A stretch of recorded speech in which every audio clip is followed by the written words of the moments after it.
¿Qué tal? ¿Cómo andan? ¿Qué dice? Muy buenas tardes. Aquí estamos comenzando Que Vuelvan las Ideas. Linda encrucijada de tiempo y espacio. 530, 4 y 7, en este momento casi 4 y 8. Y arrancamos este compartir cotidiano. Se va toda la banda del programa de Carlitos Polimeni, Marina Glesser, Pablito Hacker. ¿Estuvo Pablo o no? No estuvo Pablo, estuvo Marina y Carlos. Bueno, buena compañía en la 530 siempre, tarde a tarde. Y aquí estamos comenzando. Nosotros hasta las 6 hacemos que vuelvan. La cantidad de historias que tenemos para compartir con ustedes hoy pinta bastante lo atolondrados que son los días. Y además, bueno, después de, por supuesto, ¿no? El movimiento de placas tectónicas que implicó el fallecimiento, la despedida de Carlos el Indio Solari, también se van reacomodando algunas agendas. Ayer decíamos, ojalá que nada nos haya pasado inadvertido, ¿no? Y que en todo caso retomemos alguna de todas esas situaciones, historias, encrucijadas, que las retomemos desde otro lugar. Veremos, todo está en desarrollo, en disputa me gusta más. ¿Qué dice Néstor? ¿Cómo anda? ¿Qué tal, Pablo? Equipo, muy buenas tardes, ¿cómo estás? Equipo, el que está... Equipo, nosotros y los que están del otro lado de la producción. Equipo hoy sin quienes no podríamos hacer este programa. Por supuesto, equipo es de producción y Néstor y Caruso aquí al habla. ¿Pero por qué decís? ¿Hay algún faltante hoy? Hay ausencias de esas que pesan. Gran abrazo para Luispa, que está resolviendo algunos asuntos, y nosotros aquí para compartir, insisto, muchas historias en la tarde. Bueno, 4 y 10. Quiero anticiparles algunas situaciones. Primero quiero decirles que faltan exactamente 2 días para el comienzo de un acontecimiento, desde ya deportivo, global y masivo, en algunos casos popular, no en todas sus dimensiones, y fundamentalmente político. Mañana comienza el Mundial de Fútbol. No, perdón, el jueves a esta hora ya estaremos hablando de cómo van los 10 minutos del primer partido del Mundial. Sí, vaya si es político, ¿no? Con todo lo que está pasando con la llegada de los equipos, el rechazo por la política migratoria tan feroz de Trump y demás. Vamos a contar otras historias del Mundial, como venimos haciendo en los últimos días.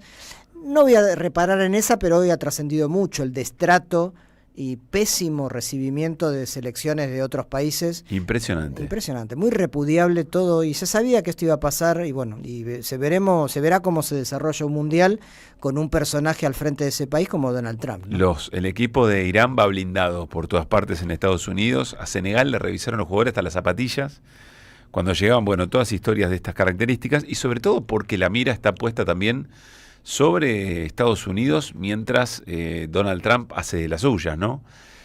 Hoy atención, porque vamos a hablar con Néstor, vamos a hablar de un tema del que se habla bastante poco, pero dice Néstor, ratificame esto, que es de los temas que más le preocupan a Estados Unidos en el mediano y en el largo plazo. ¿Es así? Así es. Vamos a hablar de la desdolarización. ¿Qué es eso? Que no es un proceso que se va a dar de un día para el otro, pero que ya está dando, y que tiene que ver con la pérdida gradual de la hegemonía del dólar sobre la moneda, sobre las monedas internacionales. ¿Por qué es crucial para Estados Unidos? Porque la única forma que ha tenido en los últimos 50 años Estados Unidos de financiar su déficit y su deuda pública, que son colosales, son récord a nivel mundial y siempre lo han sido desde el 70-71, cuando rompe la convertibilidad, lo puede hacer porque hay demanda mundial de dólares, de bonos del tesoro, y eso se está pinchando de a poquito, ¿no? Entonces vamos a dar algunos datos que están surgiendo en Europa, en China, en Asia, monedas nuevas, moneda de los BRICS, de Brasil. En fin, vamos a explicar un poco la preocupación que tiene Estados Unidos de que su hegemonía monetaria está gradualmente perdiéndose. Por lo que decís, está directamente vinculado a la posibilidad o a la capacidad de Estados Unidos de mantenerse como hegemonía. Sí, de poder financiar mundial. Su economía. Bueno, ni más ni menos. En un rato te lo explica Néstor, así como él lo sabe hacer, muy pedagógico, pero al mismo tiempo muy al hueso de las discusiones geopolíticas, que ustedes dirán, ¿por qué arrancan por afuera? Y porque para entender un poco lo que pasa, también hay que mirar cuál es la disputa global, ¿no? Dicho sea de paso, habló hoy Ricardo Arriazu, lo hizo en la Cámara Argentina de la Construcción, Arriazu, lo vamos a charlar en el cafecito con Juan Carlos Junio, pero Arriazu es de los economistas liberales, y los hay en la Argentina, ¿no? Ultraliberal, sí. Ultraliberal, que sin embargo le viene marcando el paso al programa económico de Javier Milei. Entre otras cosas dijo, no es esto en lo que nos vamos a detener, pero entre otras cosas dijo, nunca vi que haya sobreoferta de dólares y tan bajo consumo, dijo por ejemplo. Pero sobre todo nos llama la atención porque vuelve a hablar del miedo al péndulo. Habla del riesgo político, habló Arriazu, le habla al establishment, le habla al Círculo Rojo. Incluso le hablan a los que están pensando en otra representación política de un modelo similar, digamos, ¿no? Y ahí es donde Patricia Bullrich lee perfecto el momento y habla con su community manager y saca una pieza audiovisual extraordinaria, diciendo, bueno, se dice de mí, ¿no? Y todo lo que vimos efectivamente ayer. Y lo que dice Arriazu es, en este momento, lo más importante, lo determinante, es la construcción de expectativas. Y el mayor problema que tiene el gobierno es el riesgo político. Es si efectivamente hay posibilidades o la posibilidad de que pierda las elecciones y la vuelta al péndulo. En un ratito lo vamos a hablar y vamos a compartir esas definiciones textuales. Están pasando cosas en el Senado, vamos en un ratito también a eso, porque, por ejemplo, audiencia pública de algo de lo que también se habla, a mi gusto, bastante poco, que es el rediseño del Poder Judicial que está llevando adelante el gobierno de Javier Milei de la mano de la tercerización que puso a disposición de Juan Bautista Maí, que es al frente del Ministerio de Justicia, es decir, un sector de la familia judicial. Y hoy, entre otros que tenían que defender su pliego en esta audiencia pública, está ni más ni menos que el juez, quiere estar 5 años más porque cumple 75 años, el juez que le dio el aval a la reforma laboral y el juez que dispuso la intervención de la Unión Obrera Metalúrgica. Todas estas cosas están pasando en este momento, mientras algunas otras historias nos distraen, ¿no? O no terminamos de identificarlas como verdaderamente centrales. Y quiero decirles que otra vez la provincia de Córdoba, y a través de la provincia de Córdoba toda la Argentina, está muy pendiente de la desaparición de otra adolescente, en este caso Luciana Barrios, en Colonia Carolla, y hay, bueno, una búsqueda desesperada, hay movilizaciones en este momento. Hace varias horas ya que está desaparecida esta adolescente, tenía que volver al colegio y no llegó. Había salido del colegio cuando tenía que volver con una amiga, ahí se pierde un poco el rastro, y la mira está puesta sobre el ministro de Seguridad de la provincia de Córdoba, Quinteros. Bueno, por supuesto estamos todavía en la conmoción del femicidio de Agostina Vega, y esto se suma y hay mucha atención sobre este tema, entre muchas otras cosas. ¿Alguna cosita más de política internacional tenemos, Néstor? Sí, también, ¿no? Además del tema del Mundial y de la desdolarización, las noticias de estas horas para América Latina es lo que está sucediendo en Perú. Sí. Todavía hay una indefinición y va a pasar eso durante varios días porque el resultado electoral entre Keiko Fujimori y Roberto Sánchez, que va al frente, el candidato de izquierda, es tan matemáticamente finito que como faltan computar votos, sobre todo del extranjero, donde hay una tendencia al voto más para Keiko que para Sánchez, puede eventualmente alterar esa situación. Está muy empatado. Pocas veces se vio un balotaje, una elección tan polarizada y tan milimétricamente similar en cantidad de votos. Pensemos que son solo 20.000 los que separan a uno y otro, cuando está contado ya casi el 95-96% de las mesas, ¿no? Todavía faltan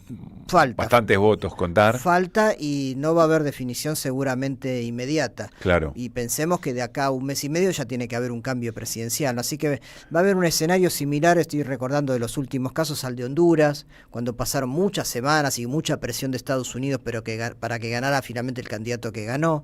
En fin, está indeciso ahí, aunque por ahora va al frente, como decíamos ayer, Roberto Sánchez. Es decir, que debería, en los votos que todavía no se contabilizaron, pero que efectivamente son votos dentro de Perú, que se supone que son favorables a Sánchez, debería sacar una diferencia que se banque el ingreso de votos del exterior. Exacto. Y después hay una cantidad no menor de observados que también hay que ver la muñeca de ambos sobre la justicia electoral que fue visitada hace 3 o 4 días por el embajador de Estados Unidos, ¿no? Ya decíamos que me explique el embajador de Estados Unidos qué hacía en la sede del Comando Electoral Peruano. En fin, todavía no hay nada cerrado. No pero está bueno, publicada en el cohete, ayer lo comentaste. Sí, está publicado por Ariela Ruiz Caro, lo había ya anticipado este domingo último en el cohete a la luna. Hoy, hablando con un dirigente político nacional y popular, o sea, no hay ninguna duda de cómo está pensando, digamos, el mundo y cómo lo ha pensado siempre, me hacía esta observación respecto de lo que está contando Néstor sobre las elecciones en Perú y cómo los votos del exterior podrían ser decisivos, eventualmente, a favor de la candidata ultraderecha Keiko Fujimori. En general, no siempre, pero en general, los residentes en el exterior son personas que fueron buscando mejor destino frente a un país que los expulsó, y en general con cierta mirada conservadora. General. Yo creo que la única excepción que encuentro rápido es la de Uruguay. Sí, es raro eso, ¿no? Porque como vos decís, el tipo que migra no migra en general por propia voluntad, migra porque tiene un escenario local que no le da respuestas a su vida, a sus expectativas. Y si el escenario peruano no le dio expectativas de mejor vida a la gente que se vino a la Argentina, que fue a Chile, que fue a Europa, España, que son los 3 países creo donde más hay peruanos, ¿no? Argentina, Chile, España, Estados Unidos posiblemente, es porque este modelo peruano, en el que el fujimorismo tuvo incidencia fenomenal, es el que lo impidió. Entonces cuesta entender por qué hay un voto mayoritario a Keiko Fujimori, cuyo padre inició todo, fue parte de esta decadencia peruana y después no gobernó más, en teoría, en los papeles, pero manejó el Congreso a Piacere y desplazó a otros presidentes. Bueno, alguien decía Keiko Fujimori en realidad sí gobernó a partir del control de... Claro. Y este dirigente me decía, mirá, olvídate del resto, quizá me excedo, porque estoy pensando también en Venezuela, pero olvídate del resto. Si efectivamente, como dicen los analistas políticos peruanos, el voto en el exterior sería proporcionalmente favorable a Keiko Fujimori, qué loco que quienes efectivamente se van expulsados por el modelo buscando mejor destino, terminen, y están arraigados en otros países, terminen siendo determinantes para quienes están viviendo en Perú. Sí, es raro. Me pareció desafiante, por otro incómodo, lado, ponele pero que desafiante. no culpes a Keiko de la situación que vive Perú, pero mucho menos podés culpar a la izquierda en general peruana, que hace décadas, o si es que alguna vez gobernó Perú, la única vez que gobernó fue con Pedro Castillo y la voltearon, ¿no? El voto es importante extranjero en este caso, hay 1.200.000 registrados para votar, la última vez votó 1/3 de esa cantidad, pero como decía antes, es tan justita la diferencia entre ambos que cualquier cantidad de miles de votos ya puede incidir en el resultado. Bueno, me voy a Casa Rosada porque allí está nuestro compañero Fabián Wallman, nos tiene información sobre la interna del gobierno y alguna que otra cosa más. Fabi, querido, muy buenas tardes, ¿cómo estamos? Muy buenas tardes, Pablo. Buenas tardes, Néstor. Un gusto saludar a la audiencia de la 530 aquí. Ya sé dónde estamos, en el altillo de la sala de prensa de la Casa Rosada.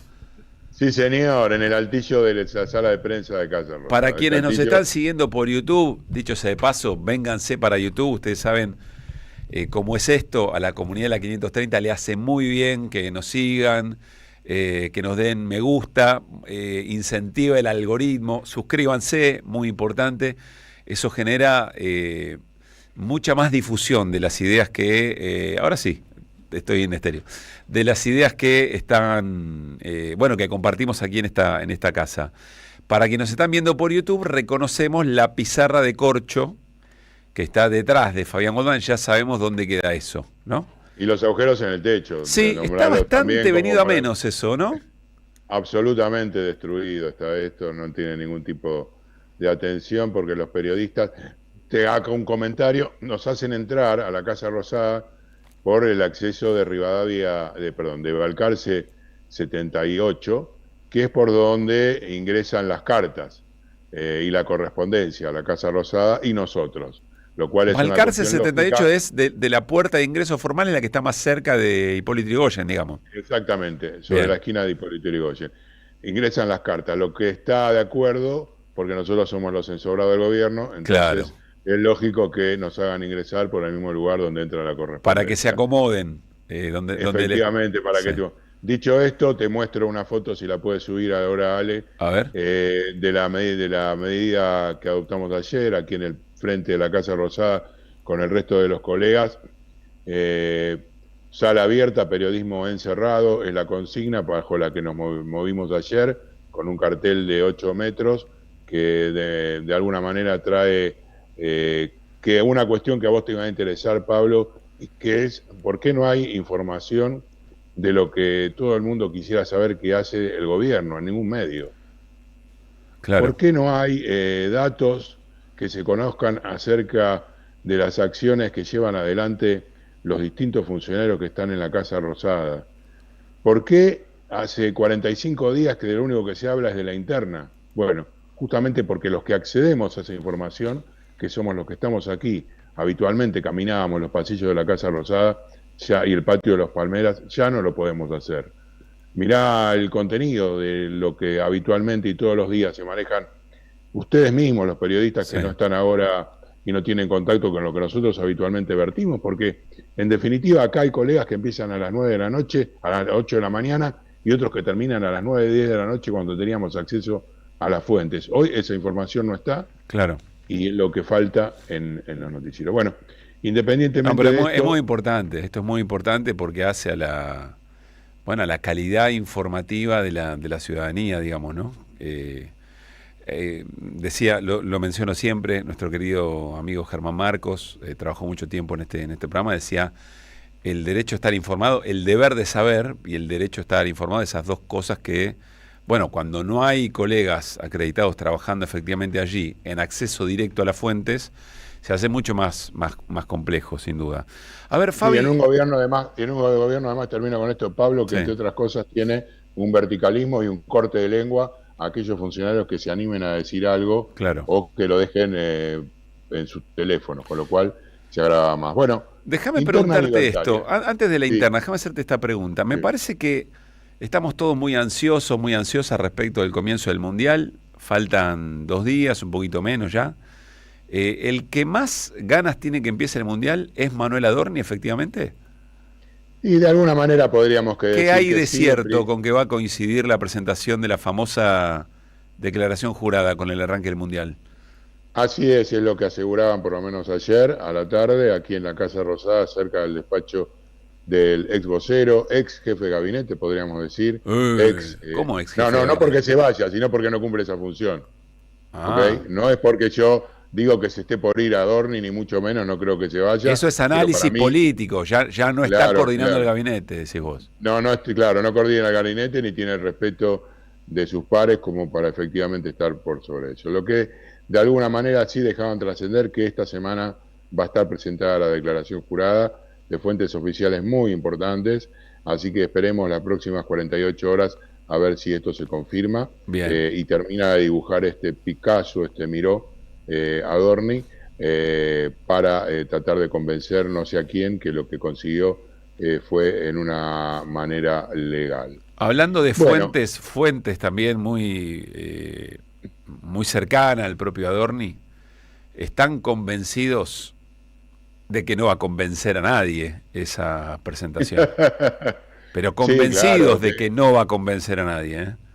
No, además va a recrudecer, va a volver a recrudecer el tema en la agenda, a pesar de que quieran taparlo con algún gol, pero está clarísimo que va a ser motivo de muchas tapas, de muchos periódicos y colegas que están esperando con el cuchillo entre los dientes para tratar de analizar eso y ver de qué se trata y de qué manera tantas jubiladas le han podido prestar dinero a Manuel Adorni. Se habla de un mutuo, que hoy estaba preguntando para tener bastante precisión.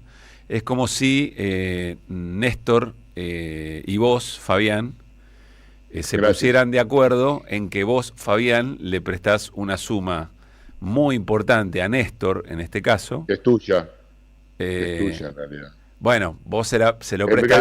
Que es de Adorni. Claro, está bien, bueno, esa es la lectura. Pero lo que van a querer aparecer es que Fabián, sencillamente porque tenía ganas yo estoy a disposición, Fabián. Y te quiere mucho. Dale, Néstor, lo firmamos cuando quieras, no hay problema.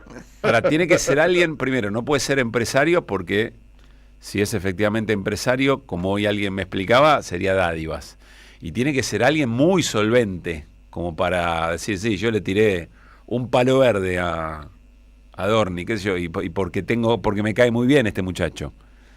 Vamos a ver qué aparece, digamos, ¿no? Aparte de los mutuos está la otra cara, ¿no? El hecho de que tienen más jubiladas todavía en el placar. Ah, ¿sí? Que le han prestado más plata, pero vamos a ver. Muy bien. Bueno, porque en definitiva de lo que se trata es eso, ¿no? De que en realidad la plata de que aportaban las jubiladas era de él y no era de las señoras. Bueno. Que tampoco lo conocían. Veremos, bueno, esperemos. Estas son todas especulaciones. Sí, lo que señor. no son especulaciones es lo que está aconteciendo en la Casa Rosada y de alguna manera está levantando una polvareda en función de las últimas acciones llevadas adelante por Karina Milei.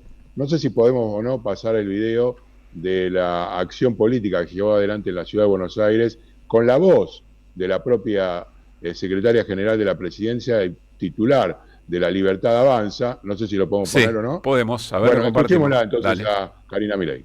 Y hoy estamos dando un gran paso con esta escuela de dirigentes de La Libertad Avanza, de Cava. Es importante tener la escuela de dirigentes para que nosotros podamos llevar las ideas de Javier a todos lados, porque creo que cada comuna es un punto muy importante donde podemos mejorar el metro cuadrado de la gente. Y creo que cada uno de ustedes, desde su lugar, vamos a ir haciendo esto para que La Libertad Avanza siga creciendo y que obviamente el presidente Javier Milei sea reelecto en el 2020. Bien, allí Karina Milei inaugurando la Escuela de Dirigentes de La Libertad Avanza en la ciudad de Buenos Aires. Sí, con respecto a esto varias cosas. La primera mirada es que ahí está, en el centro de la escena, la candidata de Karina Milei para la ciudad de Buenos Aires, que es Pilar Ramírez, en una especie de triángulo ya prácticamente centrado en ellas dos, que compone también Patricia Bullrich. Podríamos decir que es la jefa del distrito, ¿no? Es la jefa de La Libertad Avanza en la ciudad de Buenos Aires, sin duda. Claro, es la titular del partido en la ciudad de Buenos Aires y quien tiene aspiraciones a ser jefa de gobierno. Y en una campaña similar, me dicen hace un tiempo me decían, a la de Adornis Milei con Pilar es Milei. Esta va a ser el contenido de esa campaña. Que atención, Fabián, ahí, ahora nos contás de la interna y qué significa, pero atención con eso, porque recién la escuchaba Karina Milei, dice, para mejorarle el metro cuadrado a cada vecino. Eso iba a ir. Lo que no está funcionando en el gobierno de Milei es exactamente eso. El metro cuadrado de la gente no funciona. Y pero no parece que vaya a ver si. Pero ojo, que es la primera vez que menciona un miembro del gobierno, por motu propio, el metro cuadrado. De alguna manera toman, independientemente que sea específicamente de la ciudad de Buenos Aires y sean un partido opositor, pero dan cuenta de una situación que viven los porteños.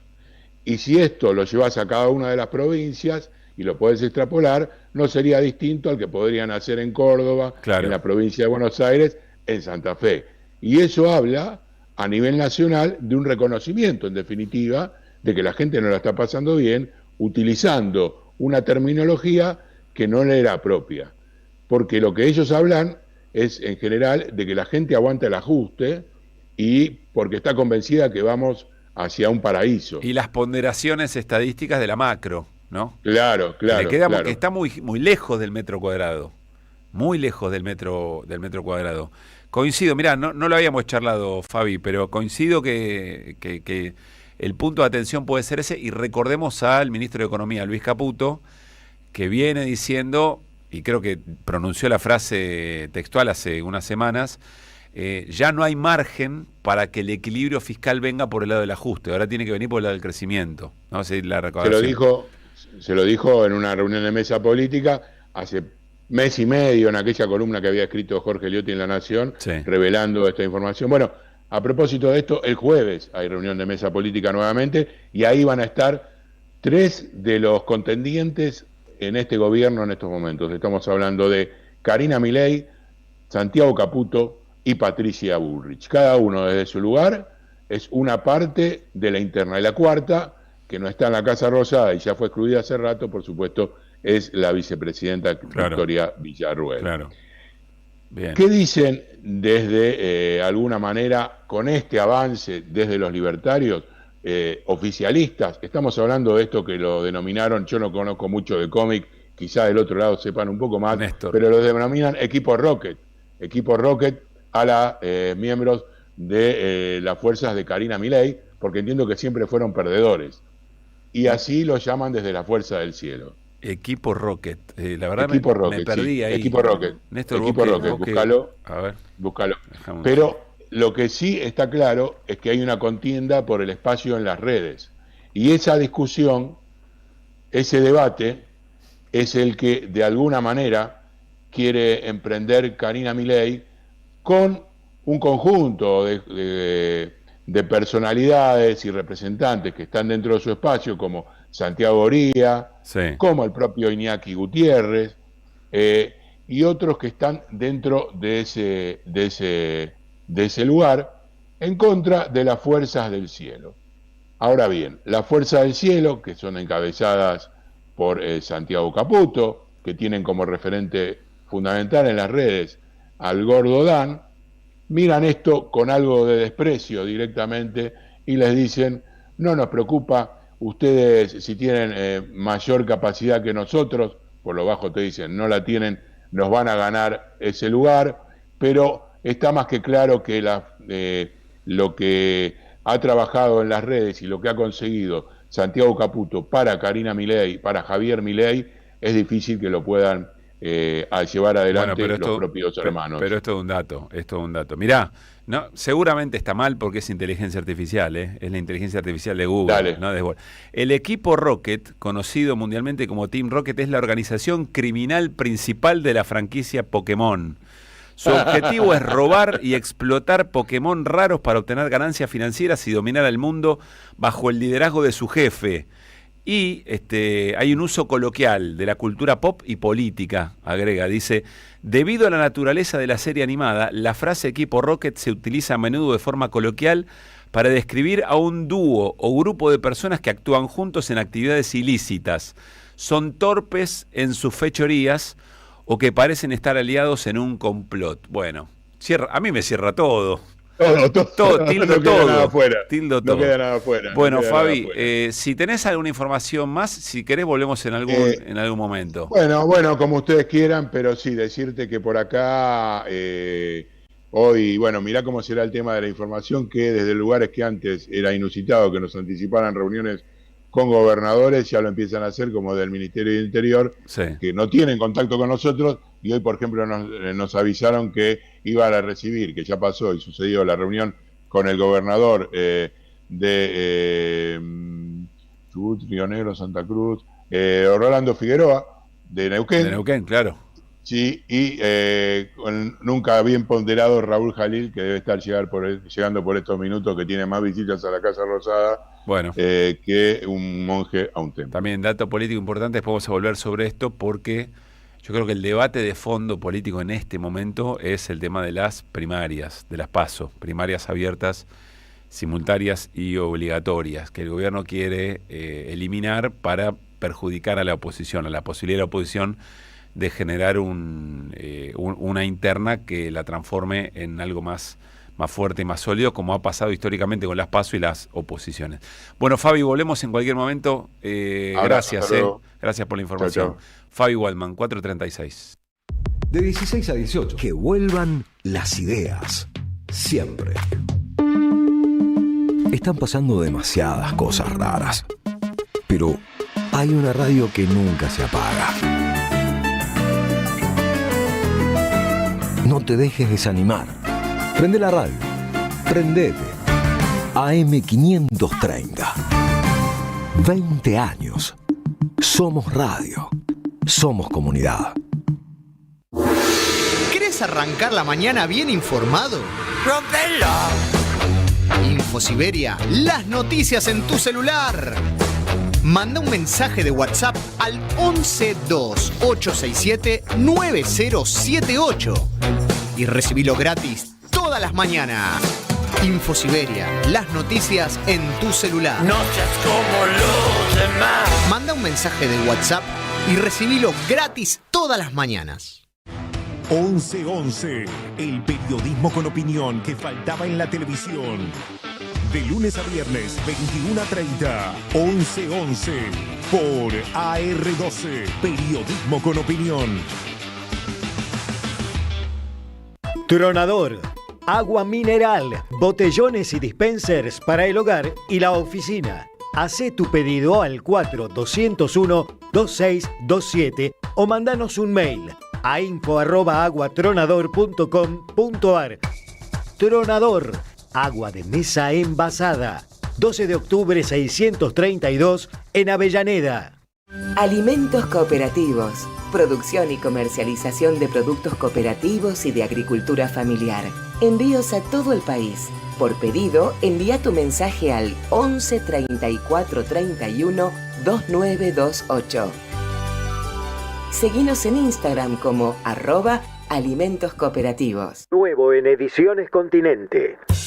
La formación de la conciencia nacional, de Juan José Hernández Arregui. Un libro que rompe los mitos de la izquierda sumando el análisis de la conciencia nacional. Una obra vigente del intelectual que unió al marxismo con la experiencia del peronismo. Ediciones Continente. Editamos futuro con memoria. Ingresá a edicontinente.com.ar o al Instagram @edicontinente. Revista Acción, un medio alternativo 100% digital, una mirada cooperativista sobre el país y el mundo. Información, análisis y opinión. Porque otro mundo es posible, entra en Acción. En la web y en las redes sociales. www.accion.coop.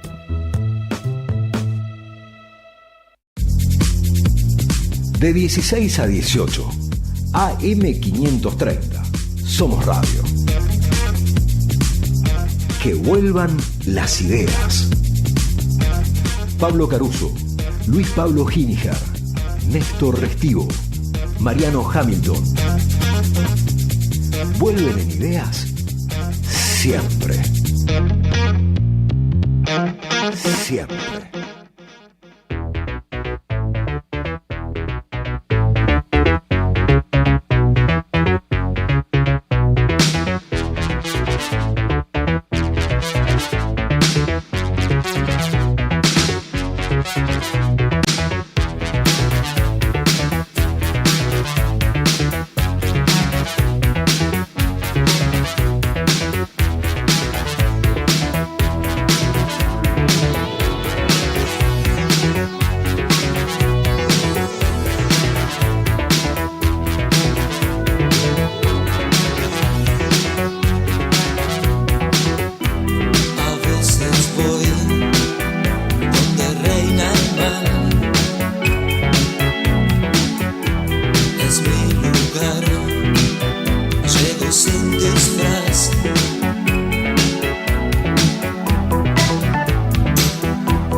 Tarde, 41 minutos. En este momento en Buenos Aires y alrededores 13 grados 5 décimas la temperatura.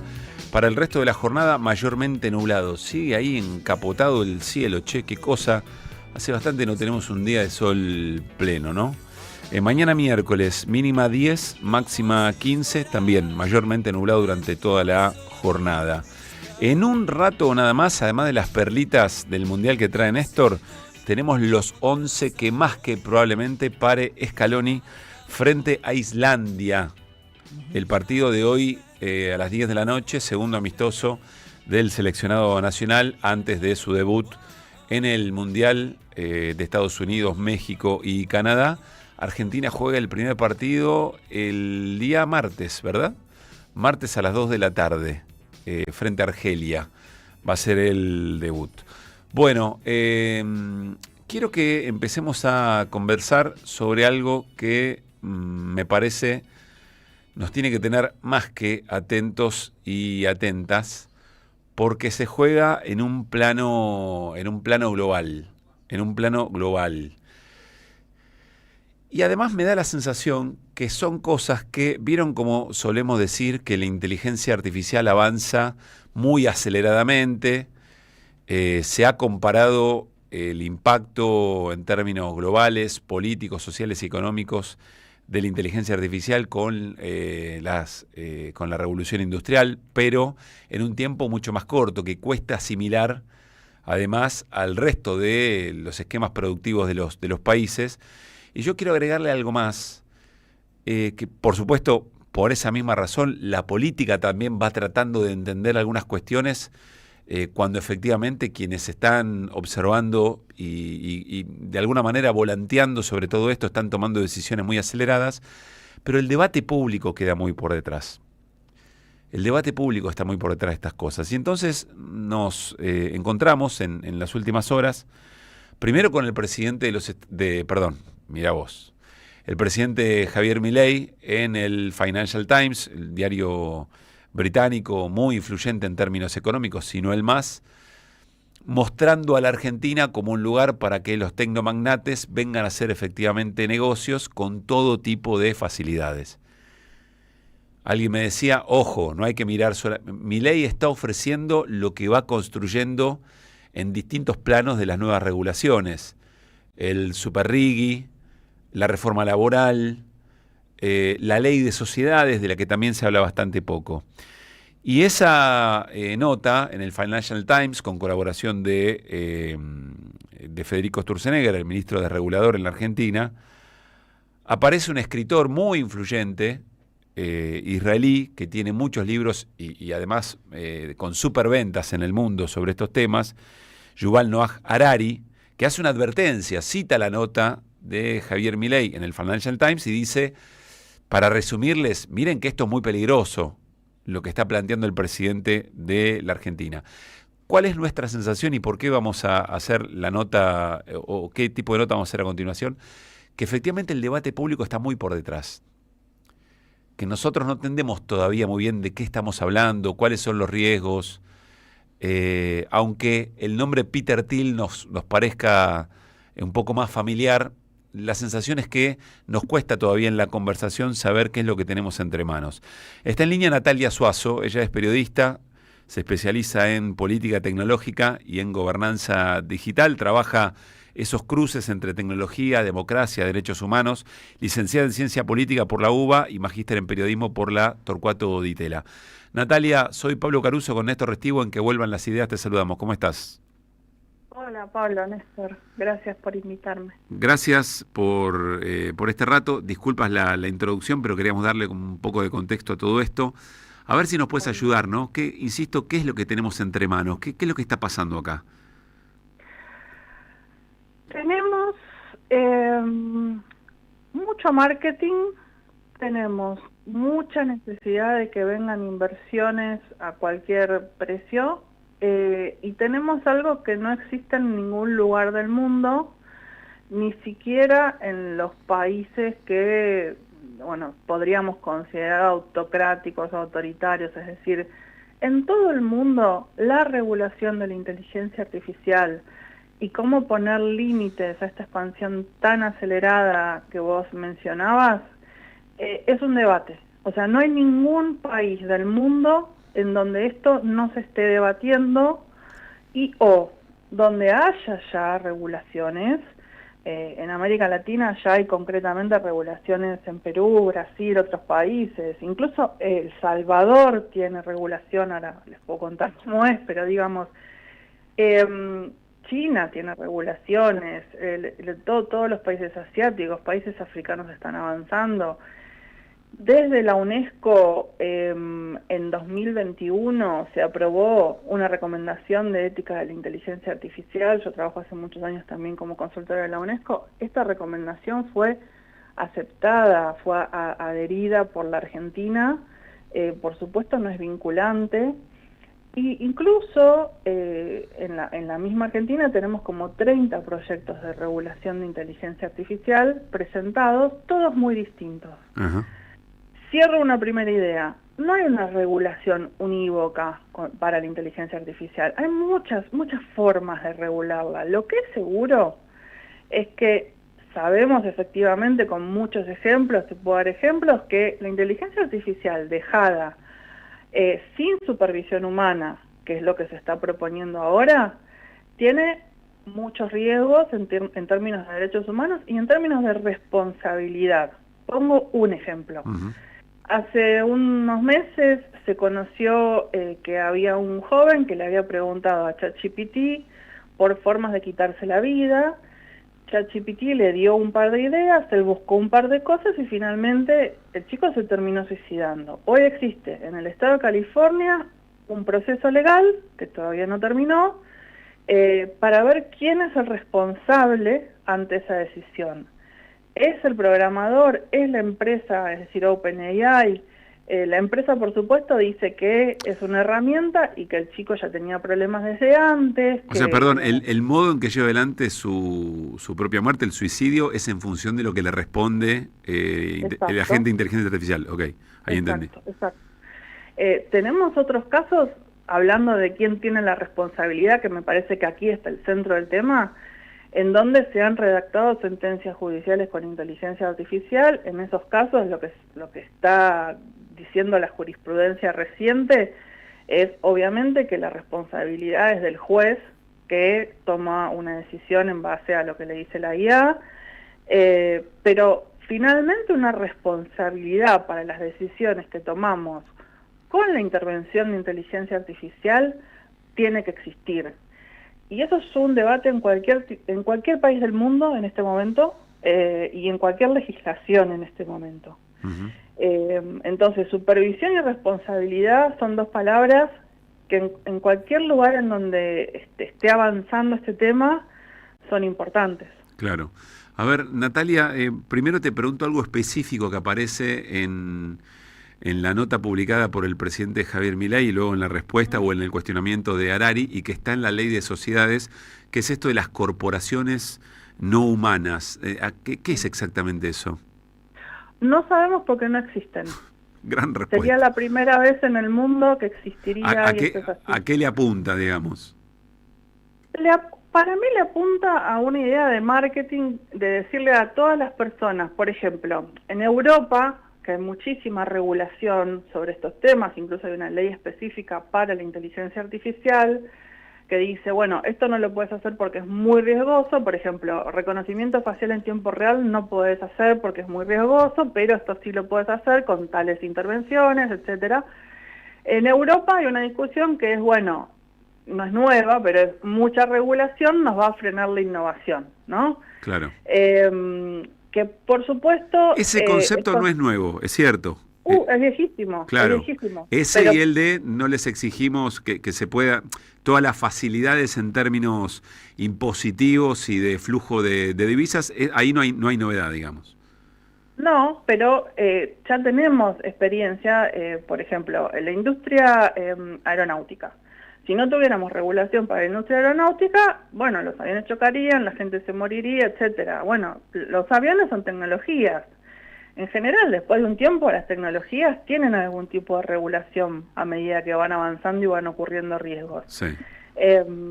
Entonces, bueno, y por otro lado, hay también un contrafáctico en el caso de Europa, que es, Europa ya tenía pocas empresas, startups nuevas, tecnológicas exitosas, y después hizo las regulaciones estas que se cuestionan tanto en Europa, y sigue sin haber empresas tecnológicas exitosas. Entonces, desde más o menos la década del 80 que en Europa no surgen empresas tecnológicas importantes y que la mayor parte surgieron en dos lugares muy distintos.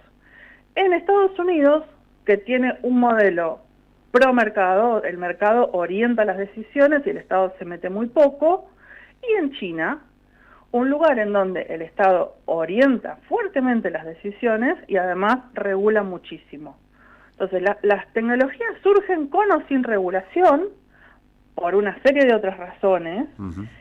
Entonces, este argumento de que regular frena la innovación es medio absurdo. Claro. Incluso, uno de los proyectos de ley presentados en Argentina por el diputado Martín Yesa, no sé cómo se pronuncia, sí. Es un enfoque posible de regulación que está basado en hacer enfoques experimentales. Es decir, que vos promuevas que ciertas industrias experimenten con la IA con ciertas limitaciones. Es un enfoque diríamos, más blando que el de la Unión Europea, ¿no? Ahora, empresas completamente hechas o administradas o lideradas por inteligencia artificial no existe en el mundo. Existe una cosa parecida, que está mencionada un poco también en este debate, que son las DAO, que es otra cosa. ¿Qué son? Son un conjunto de personas que se reúnen en una sociedad y van votando las decisiones de esa sociedad. Es un sistema muy descentralizado, en donde las personas pueden vivir en distintos lugares, estar en distintos lugares, y lo que hacen es ir tomando decisiones en lo que se llama una red de bloques, una blockchain. Sí. Y esas decisiones van quedando a la vista de todos ellos y ellas, pero detrás de eso hay personas, ¿no? Eso sería lo más parecido. Natalia, sí. No, perdón, sí, ¿qué tal, Néstor? Te saludo. Se había redondeado esa idea, si no, completala. Te quería preguntar sobre una decisión que leí, creo que es Anthropic, pero en todo caso el año pasado también fueron otras desarrolladoras de IA, que lanzaron esta idea de, frenar un poco hasta que esto de la regulación se normalice o no acelerar tanto. La pregunta tiene que ver si es genuino ese reclamo de las propias desarrolladoras de IA a frenar y a estudiar un poco más el tema, o si es un negocio, y en todo caso, ¿cómo se hace para desacelerar este proceso hasta que el ser humano pueda tener un marco regulatorio más o menos uniforme a nivel global o algún tipo de control? Una pregunta fácil, Néstor, ¿eh? Bueno, es un poco las dos cosas. De hecho, Anthropic, el CEO Darío Amodei, fue un desprendimiento de OpenAI. Él trabajaba en OpenAI y se fue con un discurso que es este. Bueno, tenemos que más acelerar, moral, pero digamos, ¿no? Claro, más moral. Y todo el tiempo, al contrario, por ejemplo, de Alex Karp, el socio de Peter Thiel, Amodei y Anthropic sacan comunicados y visiones de la sociedad, que estas personas ya no son niñas de las grandes empresas del mundo, sino que se convierten en filósofos a los que hay que escuchar, o a los que muchos escuchan. Claro. De hecho, muchos estudiaron filosofía. Anthropic tiene en este marketing del bien una parte de lo que hace. Sin embargo, Anthropic es una de las empresas que le vende, junto con Palantir, la de Peter Thiel, al Ministerio de Defensa, las armas autónomas que matan gente indiscriminadamente con un botón, porque básicamente es eso lo que hacen. Peter Thiel es un genocida. Hay evidencia sobre la mesa de operaciones enteras en donde se matan a personas civiles en la Franja de Gaza, en Irán, etcétera, a través de estas tecnologías, simplemente mirando un mapa que recogen estas empresas, y las consecuencias de sus acciones no las pagan. Pero hay que decirlo claramente, Peter Thiel es un genocida. O sea, si estuviéramos en otra época del mundo, estaría juzgado por la Corte Penal Internacional. Bueno, estamos en un momento en que nos parece simpático, no sé, pero hay mucho, esto que decís vos, Néstor, de Anthropic de diferenciarse. Los mismos empleados de las empresas, sin embargo, que son los que saben qué está sucediendo adentro de las empresas, reclaman a los mismos CEOs, miren, no queremos hacer esto, no queremos ser parte del desarrollo de esta tecnología. En Google hubo una movida muy fuerte hace un tiempo, con un proyecto que se llamó Proyecto Maven, que era un proyecto de defensa y de monitoreo de personas, etcétera, y lo terminó después retomando Anthropic con un contrato con el Departamento de Defensa. Entonces los empleados de Anthropic después hicieron una protesta porque decían nosotros no queremos ser parte de esto, y así sucesivamente. Claro. A ver, Natalia, quiero sumar algo. Estamos charlando con Natalia Suazo, periodista especializada en política tecnológica, en gobernanza digital, porque ahí vinculaste dos cosas que me resultan muy interesantes. Por un lado, efectivamente, esa excusa de la desregulación para no frenar la innovación, pero después, al hablar de Peter Thiel, y hay quien dice, Peter Thiel le susurra al oído muy buena parte de lo que Milei escribe y trata de implementar en términos de políticas, incluso de reformas regulatorias aquí mismo. Ahí hablaste de alguien que tiene una formación filosófica, imagina mundos.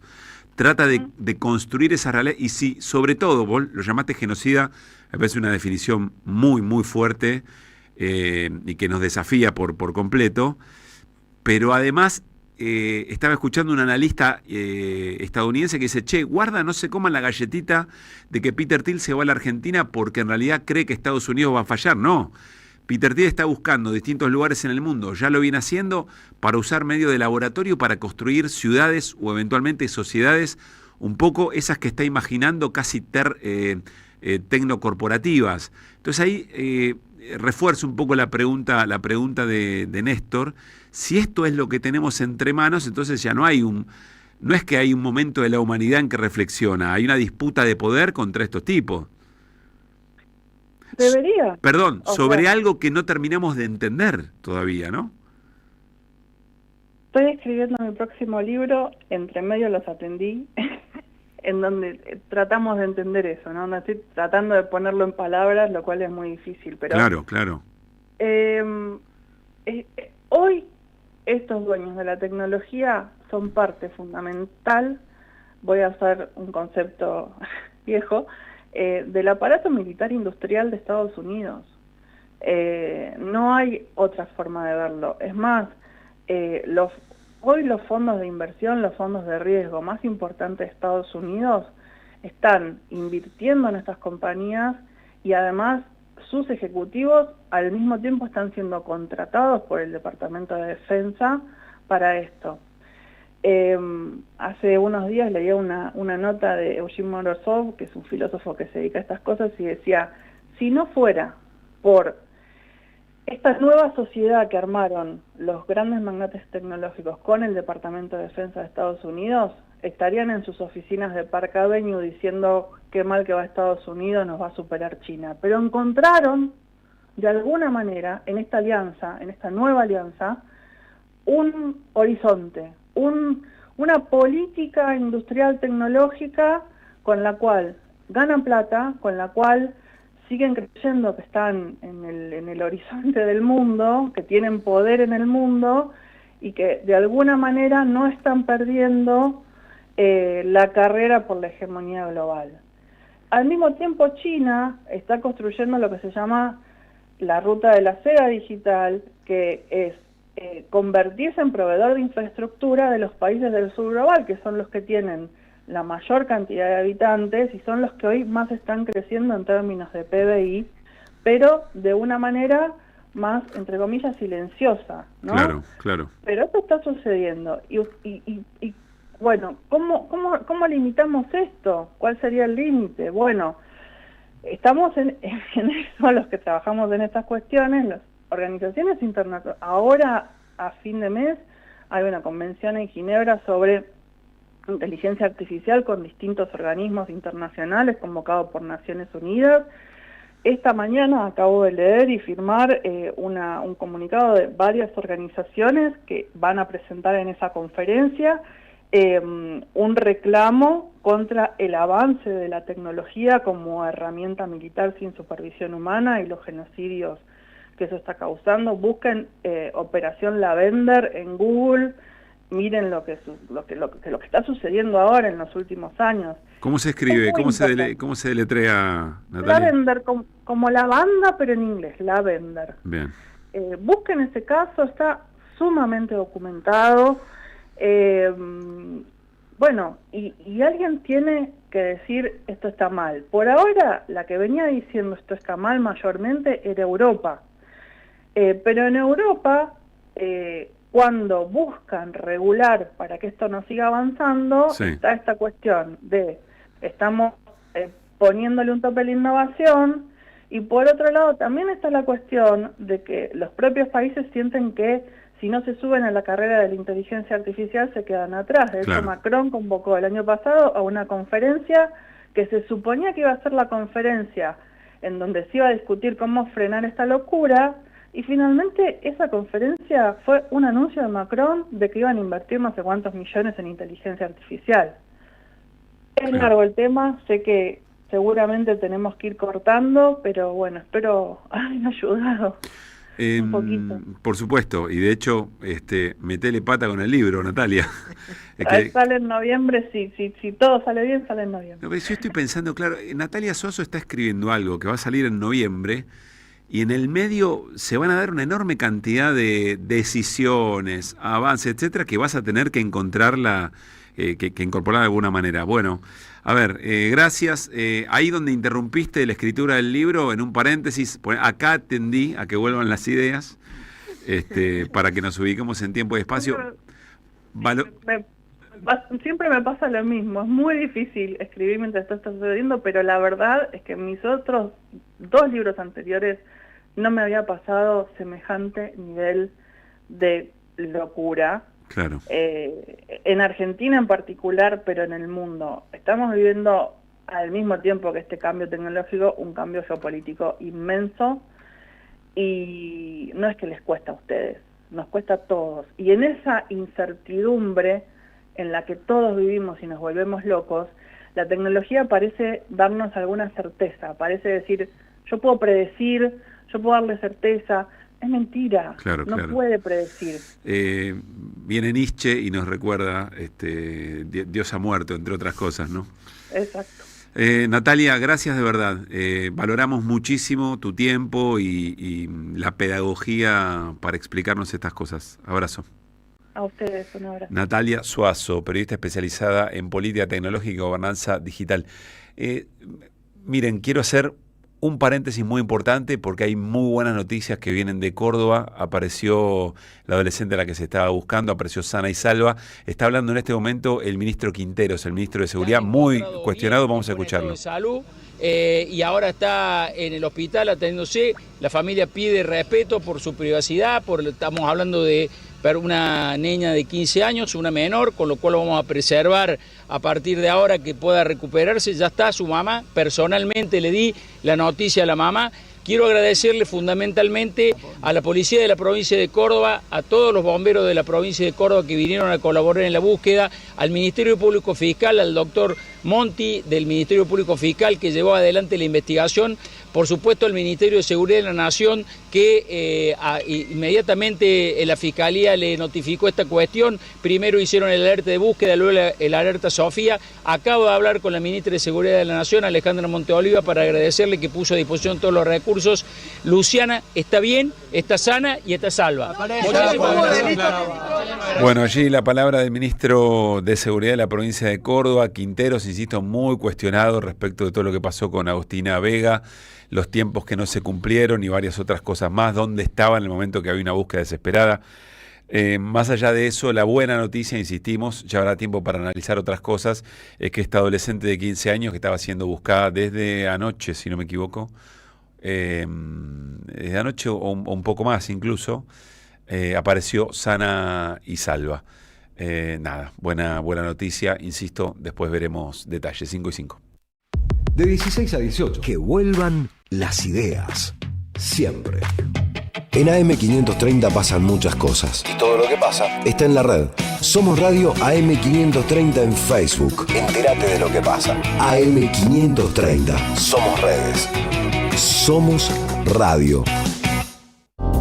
Teatro Picadero, un espacio de arte y encuentro. Reí, pensá y emocionate. Vení a nuestro restaurante y completá la experiencia. Consultá la cartelera en teatropicadero.com.ar. Teatro Picadero, mucho más que un teatro. Cámara de Diputados de la Provincia de Buenos Aires. Seguinos en nuestras redes sociales y entérate de nuestras actividades. Encontranos en X como @HCDiputados, en Instagram, Facebook, YouTube y TikTok como Diputados BA. También podés visitar nuestra página web y suscribirte a nuestros canales de difusión en WhatsApp y Telegram. Tu música tiene un lugar. ¿Sos músico y estás buscando que te escuchen? Espora es la plataforma donde las bandas emergentes se conectan con el mundo de forma real, sin algoritmos que decidan por vos. Acá tu música no se pierde, crece, plantala, compartila, hacela sonar. Entrá ahora a www.espora.ar. hay que ser prudentes, que hay que ir construyendo una transición ordenada. En medio de la gran ensalada argentina, tratamos de poner un poco de orden. Habla de una transición ordenada. Transición ordenada. Una forma de surfear el caos. Ese horizonte nuboso que uno veía empieza a despejarse. Transición ordenada. De lunes a viernes, de 10 a 12, en AM530. Espero que todos estemos sentados alrededor de una misma mesa. Librería El Aleph presenta el libro del año. Proscripta y sublevada. Crónicas ardientes de una Argentina indomable. Dice Cristina Fernández de Kirchner. Roberto Caballero y Cintia Ottaviano recuperan para nuestra memoria histórica hechos y figuras. No se trata de saber historia, sino de comprenderla, porque el futuro tiene historia. No te pierdas este libro con prólogo de Cristina Fernández de Kirchner. Sumate a la ola sublevada. Pedilo en www.aleflibros.com.ar y lo recibís en cualquier lugar del país. ¿Cuánto podés sostener lo que te pasa por dentro? Llega Trópico de Vidrios, una experiencia teatral poética y profundamente humana que atraviesa la memoria, los vínculos y la fragilidad humana, con textos de William Shakespeare, Federico García Lorca y Miguel de Cervantes, música en vivo y la actuación de Hernán Schifano. Todos los sábados de junio a las 18 en el Teatro El Excéntrico de la 18, Lerma 420 Villa Crespo. Entradas por Alternativa Teatral. ICBC. El futuro nos inspira. El cafecito político. Juan Carlos Junio. Que vuelvan las ideas. ¿Qué nos dirán por no pensar lo mismo ahora que no existe el comunismo? El cafecito político. Somos del grupo Los Salieres de Charlie y le robamos melodías a él. Junio. Hola Juan Carlos, ¿cómo te va? Muy buenas tardes. Muy buenas tardes, ¿cómo vamos? Bien, bien. Mirá, Juan Carlos, quiero darle continuidad a una entrevista que hicimos recién y en el cafecito lo charlamos más, como solemos hacerlo, más coloquial, más tratando de que nos entendamos bien de qué estamos hablando. Hicimos una nota con Natalia Suazo.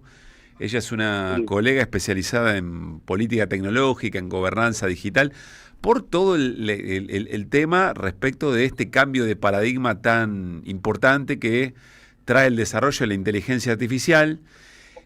La discusión, no sé, o el diálogo que se da en un muy primer nivel de discusión política global, que es el presidente Milei diciéndole a los magnates tecnológicos: vengan a la Argentina, a hacer de la Argentina lo que ustedes quieran para desarrollar sociedades digitales con empresas gestionadas por inteligencia artificial o de manera descentralizada, y le contesta un investigador, un escritor israelí, Harari, y le dice: pará, esto que plantea el presidente argentino es muy peligroso. Recién hablamos con Natalia Suazo y le dice: mirá, la verdad que ni nosotros que estamos en esto nos alcanza el tiempo para entender la velocidad de estos cambios, el impacto de estos cambios y muchas modificaciones, Juan Carlos, en el Congreso que le apuntan a esto. Es decir, hacer de la Argentina una suerte de laboratorio de todo esto, con Peter Thiel casi dictándole al gobierno lo que tiene que hacer. Preguntarte a ver cómo estás viendo todo esto. La verdad que nosotros estamos tratando primero de entenderlo, ¿no? Sí, se hace un poco más difícil entenderlo que otros aspectos de la actividad económica, social y cultural, por la complejidad que tiene desde el punto de vista científico y por, el impacto es tan insondable, tan inconmensurable que, se nos hace difícil, por lo menos a algunos. Yo vi hoy las notas de Harari en los diarios argentinos a la mañana y leí su primer libro de Harari, que era muy interesante, ¿no? Otros ya leí uno posteriormente y no me pareció tan atractivo como el anterior. Pero ¿Vos es una leíste personalidad. Sapiens, leíste?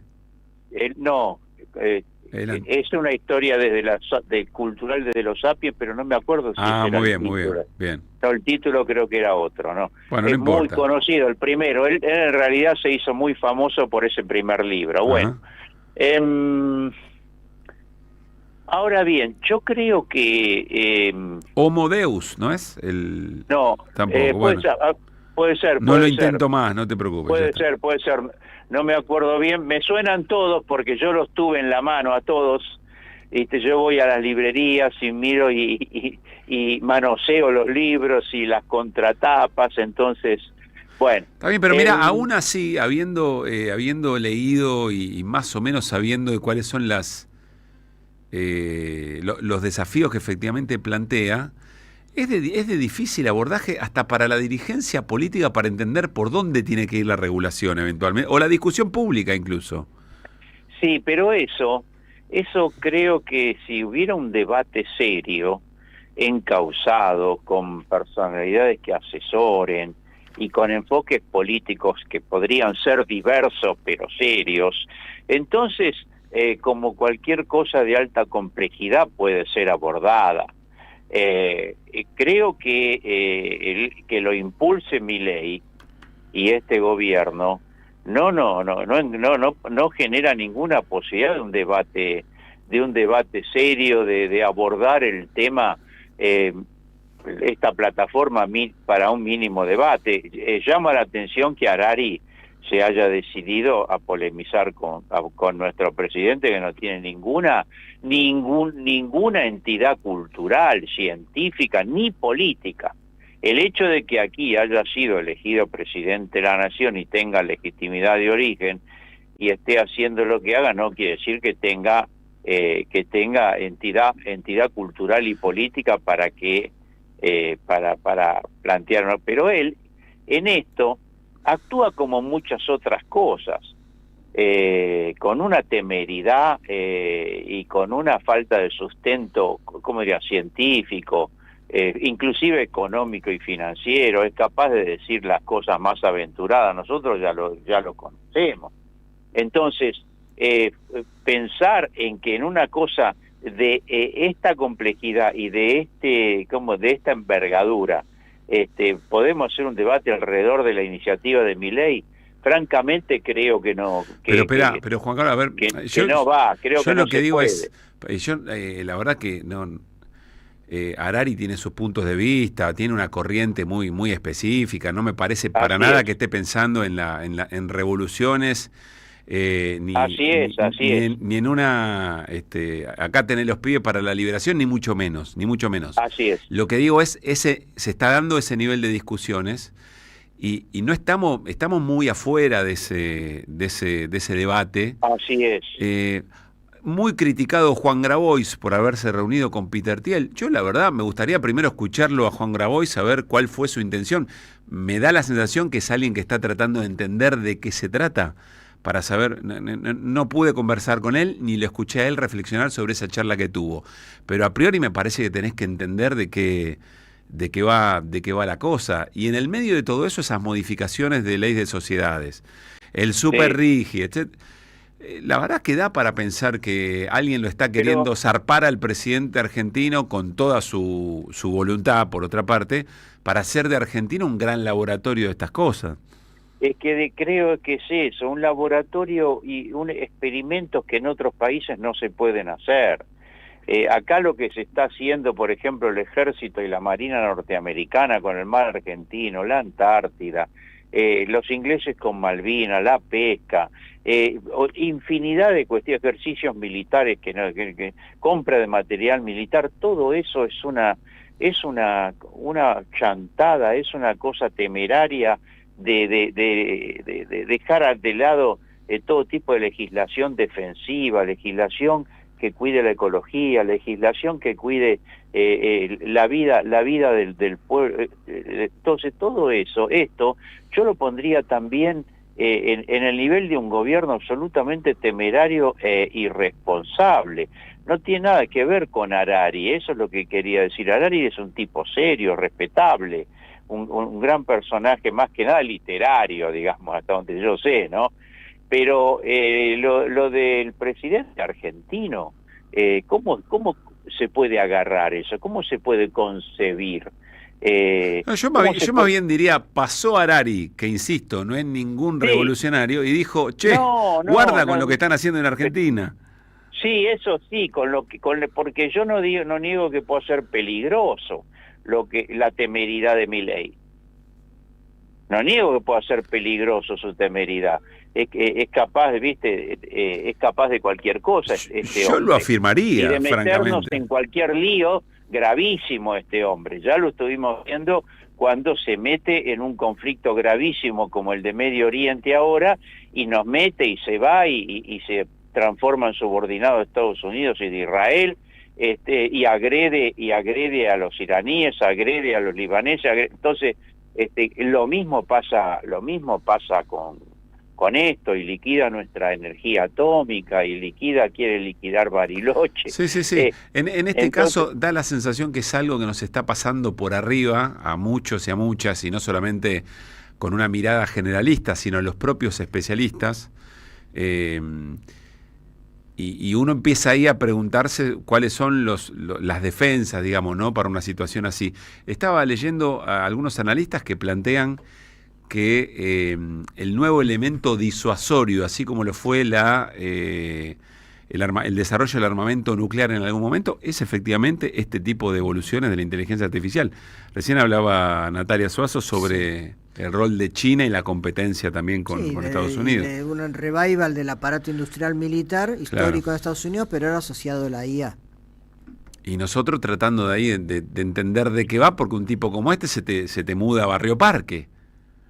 Claro, pero eso sí comprendo que es un tema que nosotros no tendríamos que eludir, tratar de comprender por qué se vino aquí, cuál es el acuerdo con el gobierno argentino, que ahí sí el gobierno argentino en ese tema debe ser tan temerario como en inteligencia artificial y con el mar argentino.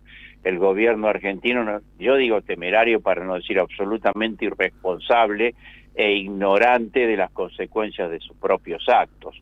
Eso es irresponsable e ignorancia de sus propios actos para la nación y para nuestro pueblo. Pero reconozco que el caso de ese personaje que se vino a Barrio Parque debe tener una intención material y concreta, y que está bien ponderarlo. También lo de inteligencia artificial, yo no digo que no, al contrario.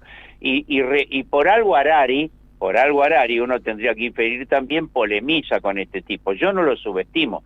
Lo que digo que nosotros no podemos entrar en un debate serio a partir de los argumentos o de las decisiones que pero toma. yo lo pensaría al revés. Lo que necesitamos es un debate serio sobre algo que nos está reformateando a escala global, y sobre todo con un avance con punta de lanza, como pareciera ser lo que está pensando Milei para la Argentina. Ahí donde, exactamente eso digo, que no hay debate serio. No hay debate lógico. serio sobre algo que nos golpea la puerta y ya nos está condicionando. Que nos golpea la puerta y es enorme, claro. Pero en realidad, Pablo, nosotros, este gobierno nos mete en cuestiones gravísimas, estratégicas, y no hay ningún debate serio de nada. Sí, pero hay una oposición que intenta defenderse un poco, pero después no hay debate serio de nada, y ellos avanzan irresponsablemente.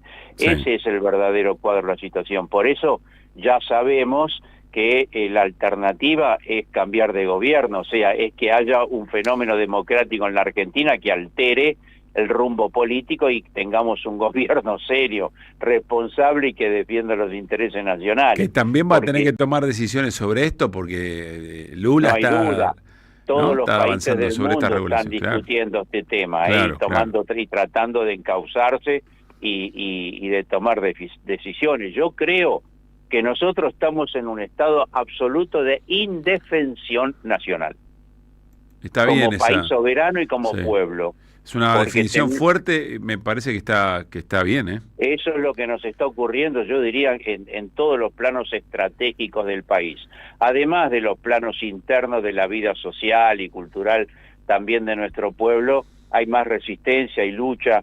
Bueno, hay emergencias en las calles, como ya venimos, lo del otro día, pero en el plano de como nación soberana y los grandes intereses de la nación, estamos en estado de indefensión frente al gobierno, que tiene la determinación de avanzar, porque todavía no tiene una resistencia importante que se lo impida, y entonces van a Nueva York, van a Manhattan, van a Washington y ceden, y los muchachos se vienen con todo, y viene de todo también ahí, viene de todo, porque ese es el otro problema. Vienen capitales financieros, vienen narcos, viene de todo, por eso digo que estamos en estado de indefensión. Juan Carlos, abrazo, hasta el próximo café. Chao. Juan Carlos Junio. De 16 a 18, que vuelvan las ideas siempre, siempre.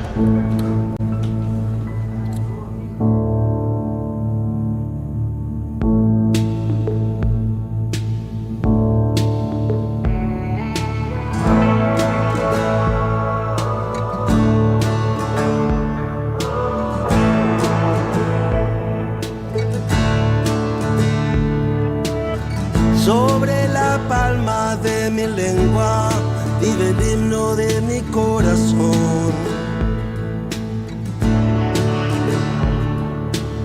Siento la alianza más perfecta que en justicia me una voz.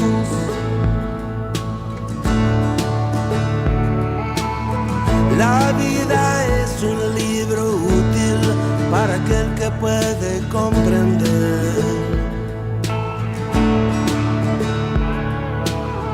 Tengo confianza en la balanza que inclina mi parecer.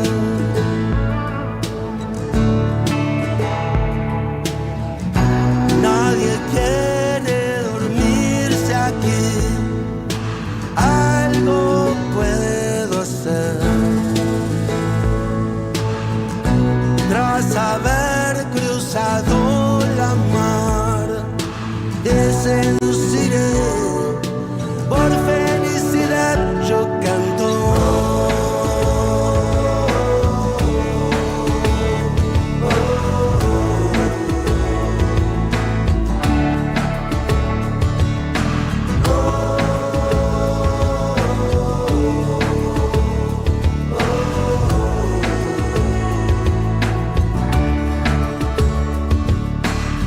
Nada me abruma ni me impide en este día que te quiera, amor.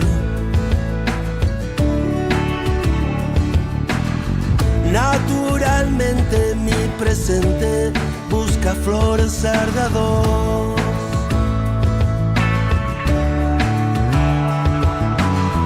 Nada hay que nada prohíba, ya te veo andar en libertad.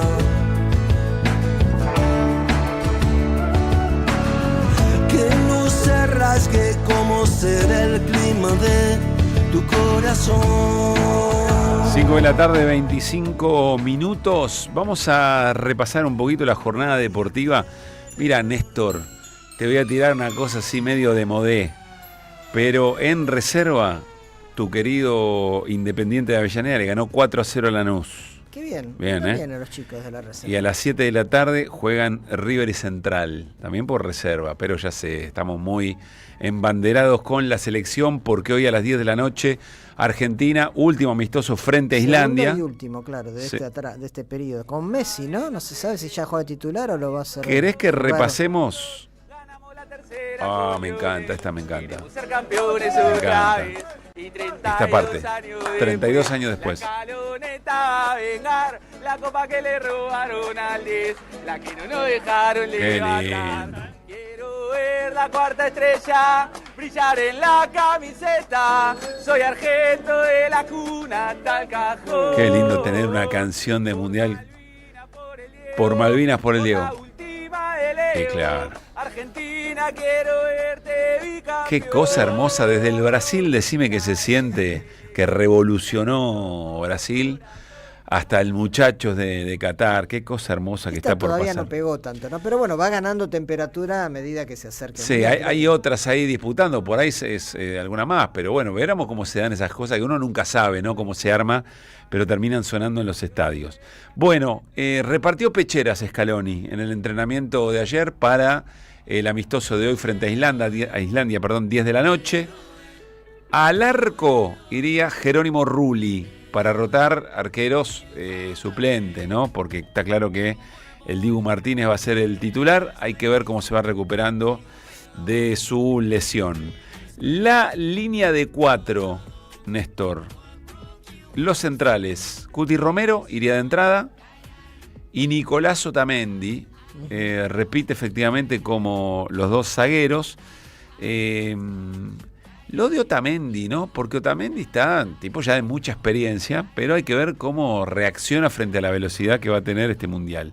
Y por las bandas, Gonzalo Montiel entraría para jugar de 4 y Nico González iría por la banda izquierda.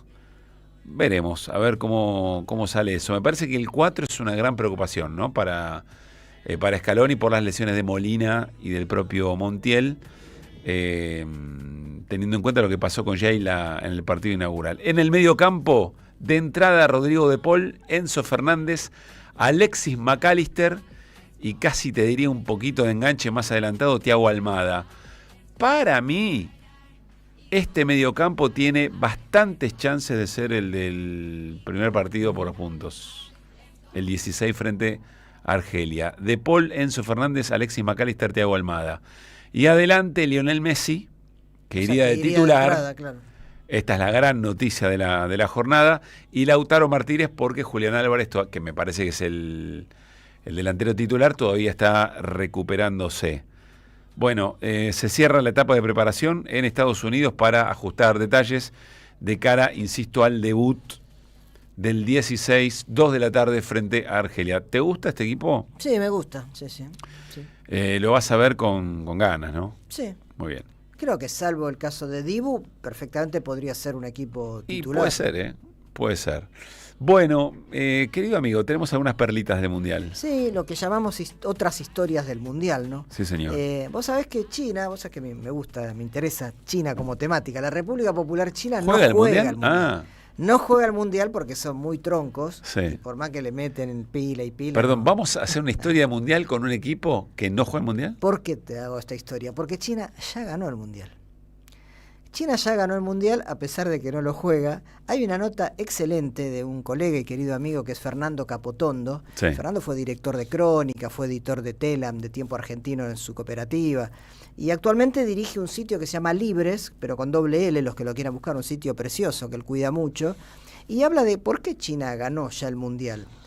Porque es el campeón del dinero que está circulando alrededor de la pelota que gira en Estados Unidos, en México y en Canadá. Cita el caso de una ciudad que se llama Yiwu, Y-I-W, en la provincia de Zhejiang, que es una provincia muy potente. Ahí al lado está Shanghái, de hecho Shanghái era parte de esa provincia y después se separó, donde en un solo mercado hay 70.000 puestos que venden todo tipo de merchandising del Mundial y a donde de ahí exportan al mundo y muchos proveedores internacionales van a buscar a ese mercado. Ya en Qatar, el 70%, el Mundial anterior, ¿no? De Qatar, el 70% del merchandising que se vendió alrededor de esa competencia vino de China y solo esta aldea o esta ciudad chiquitita que se llama Yiwu exportó el año pasado, anticipándose al Mundial 2026, 1.600 millones de dólares. En los primeros 3 meses de este año vendió 700 millones de dólares. Esto se acelera, por supuesto, en los últimos tramos, cuando todo el mundo y los chicos quieren comprar una pelota, una camiseta, etcétera, ¿no? Pero Yiwu es el ejemplo que él da. Después hay muchas otras ciudades, Cantón, Xiamen, Qingdao y otras. Por ejemplo, Qingdao hizo en las últimas semanas 10 millones de banderas de Argentina, de España, de Brasil, de todos los países que juegan el Mundial, no de China porque no juega. Y el mercado mundial de productos deportivos como un todo moviliza en este Mundial por las licencias 42.000 millones de dólares. Y China, por supuesto, lidera ese mercado, ¿no? 42.000 millones de dólares es lo que va a mover en merchandising, solo en mercaderías, esta cuestión. Otros datitos que tira Fernando Capotondo. Lenovo es una empresa muy conocida de computadoras, que es China. Lenovo, recordemos, era de IBM. Las computadoras personales IBM son las que compró en su momento China, le puso la marca Lenovo y hoy son una de las que domina. Es socia de la FIFA y le ha vendido a la FIFA todo lo que es inteligencia artificial, ya que hablábamos de IA, para todo lo que tenga que ver en el uso para el Mundial. De todo tipo, desde cuestiones internas de la FIFA, transmisiones, etcétera. Eso se lo vende Lenovo, es un contrato hipermillonario, también eso va a parar a China.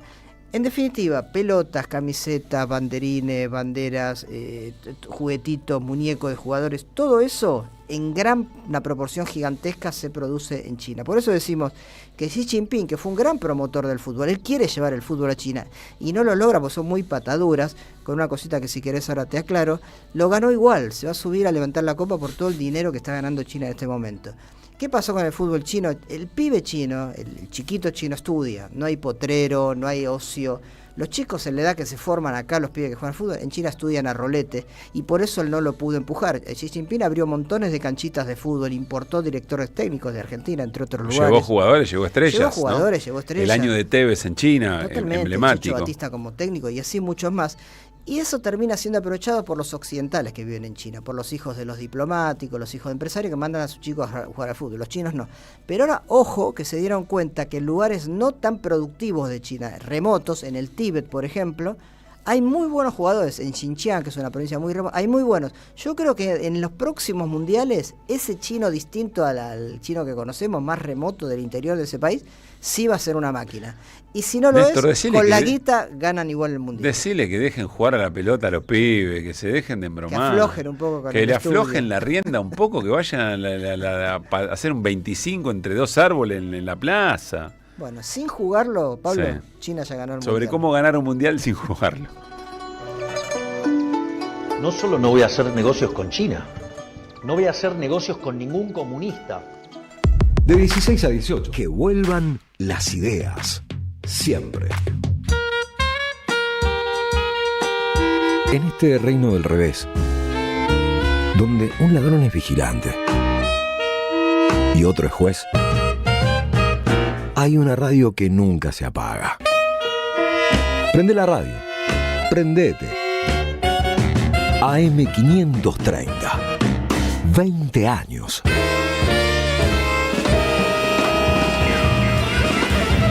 Somos radio. Somos comunidad. Todo lo que hay bajo el cielo. Globalización con características chinas. De Juan Facundo Musiacchia. Un ensayo imperdible para conocer la política exterior china en el nuevo tablero mundial y su incidencia en la Argentina y Sudamérica. Conseguilo en librerías y en edicionessicus.com.ar. Te esperamos en nuestra librería café en Adolfo Alsina 685, Capital Federal.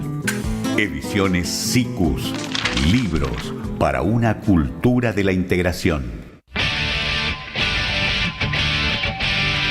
Cintia García está en AM530.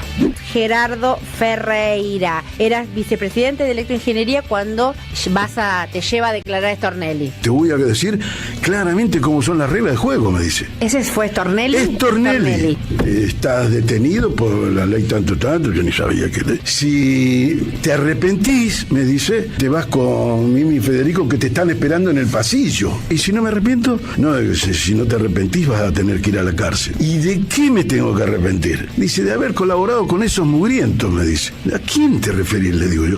Dice, el matrimonio que estaba ahí en La Rosada. Digo, ¿vos te referías a Néstor y Cristina? Sí, me dijo él. Yo no tengo nada que arrepentirme. A las 12, La García, en AM530. 20 años. Somos radio. Somos comunidad. ¿Sabías que estás increíblemente cerca de una de las catedrales más importantes del mundo? ¿De un teatro a la altura de la Scala de Milano? ¿De un museo de ciencias naturales tan impactante como el Smithsonian de Washington? ¿De un parque infantil que inspiró al mismísimo Walt Disney? ¿Y de la primera ciudad planificada de Latinoamérica? Sí, todo eso lo encontrás en La Plata, además de una increíble gastronomía, los mejores planes y plazas diseñadas para enamorarte. Redescubrí La Plata. Estamos acá, increíblemente cerca. Municipalidad de La Plata. Colección Tapas que hicieron historia presenta su 8º libro. La era presidencial de Mauricio Macri contada en las mejores tapas de Página 12. La vuelta al poder de la pata civil de la dictadura. FMI, ajuste, represión y mucho más. Pasaron cosas. Disponible en la librería de Caras y Caretas, Junín 365. Tronador. Agua mineral, botellones y dispensers para el hogar y la oficina. Hacé tu pedido al 4201-2627 o mandanos un mail a info@aguatronador.com.ar. Tronador, agua de mesa envasada. 12 de octubre 632 en Avellaneda. De 16 a 18. Que vuelvan las ideas. Pablo Caruso, Luis Pablo Giniger, Néstor Restivo, Mariano Hamilton, Alejandro Aymú, Nicolás Lacaba, Mariano Randazzo, Carlos Di Mario. Vuelven en ideas siempre.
De la tarde, 40 minutos. Dire Straits suena en la 530 en Que vuelvan las ideas para mí.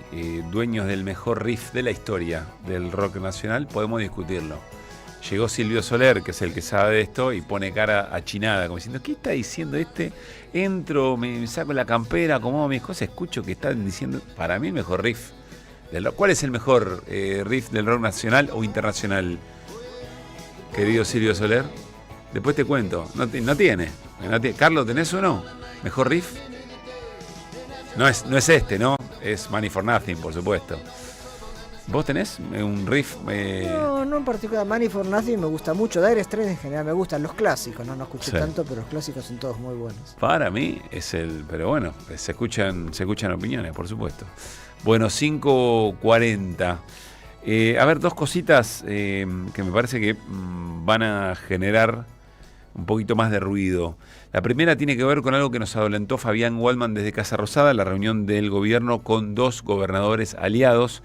Estamos hablando con los gobernadores de Neuquén, Rolando Figueroa, y de Catamarca, Raúl Jalil, respecto de posibles acuerdos electorales. ¿Qué es esto? Reforma electoral o reforma política, si ustedes quieren.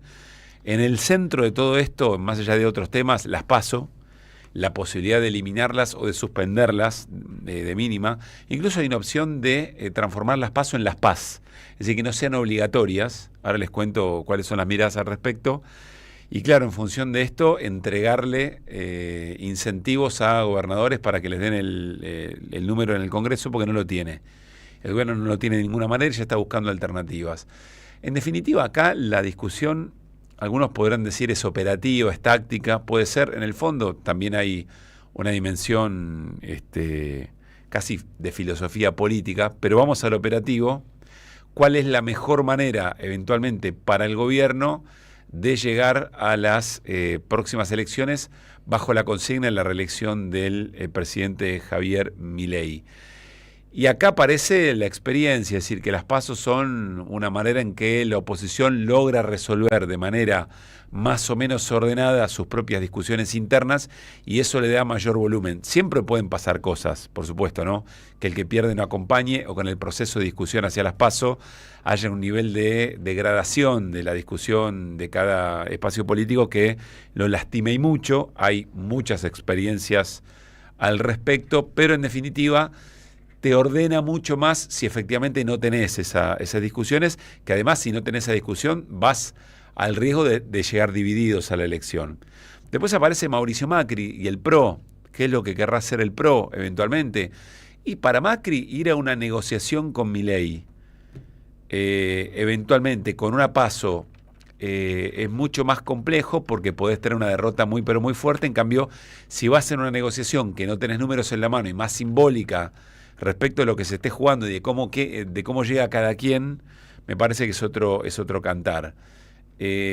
Respecto de la posibilidad de la suspensión, algunos dicen, bueno, pará, porque si vos vas a las PASO, es cierto que tenés el aparato del peronismo que te moviliza y mucho, pero si no fuera obligatoria, es mucho peor, porque quien tiene mejor aparato tiene más chance, digamos, de tener un resultado mucho mejor que lo que podés ofrecer vos, que sos una fuerza política relativamente nueva y que no tiene tanta disciplina partidaria.